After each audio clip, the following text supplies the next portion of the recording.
All right, I actually wanted to talk about an interesting spot that I just posted in the chalet for you guys because I'm just still learning book maps and I'm trying to understand how to visualize things better and whatever. But I do like icebergs. We have talked about it a bit, and I wanted to give you an example of how something might line up for you and how you could play icebergs in different fashions and how it adds to confluence or takes it away or whatever. So if you look right now, this is like just the session in ES, S&P 500, going through time during the day, right? And you can see this is live right now, and you can see that we were chugging up here, right? And then we had an iceberg. What happened here? One second.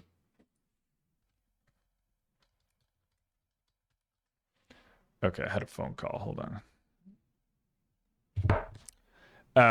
So basically, all right, so this was going up and we had an iceberg come into the book, plant.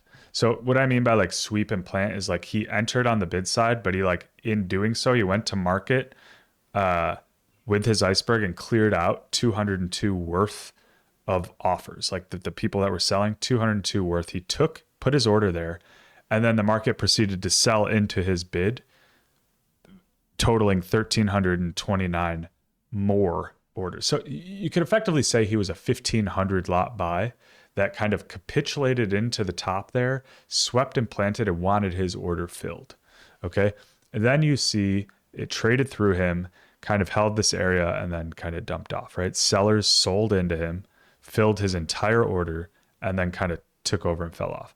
Now, where this gets interesting is we go look at the 1 minute chart. Now it's a little delayed or whatever. The 1 minute chart of ES here. I'll move this over here so I can play. All right. So we were on a downtrend over the kind of past hours, right? And then as we were marching up, this was what you were seeing in book maps, the march up before the berg came in, right? You kind of have this area where you might deem this resistance, right? You might have already been looking at this as like, okay, you have this downtrend, plus you have maybe this area right here of a decent amount of volume coming in, right? So you might treat this as like a resistance, all right? Then this right here, this candle at 1027 is where we saw the berg plant up, get filled, and come back, right? So you could basically tell with that iceberg getting filled that there was some volume there. There were some sellers. Once that trades through, right? Once that bid is cleared, that's pretty large, you might start thinking to yourself, I want to get short here, right? Because you already may have been looking for a short, but now you have this guy that kind of capitulated, almost like that ending, the finishing of a move, right?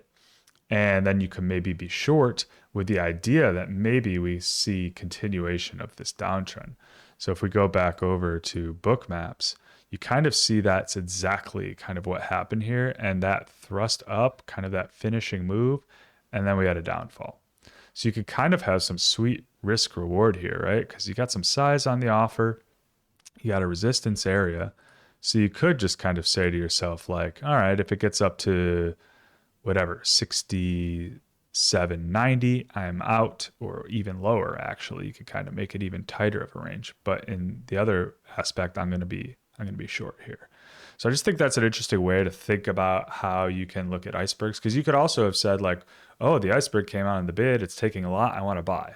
It's going to break out of this range, right? Well, you could play both. You could play leaning on him as this little breakout occurs here, right? You could think, oh, we're breaking this trend, we're getting up into this area, and I think we're going to go further.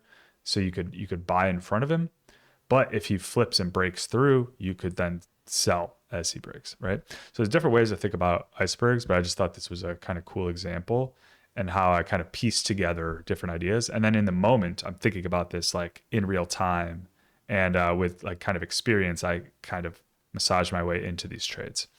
Hope that makes sense and provides some value.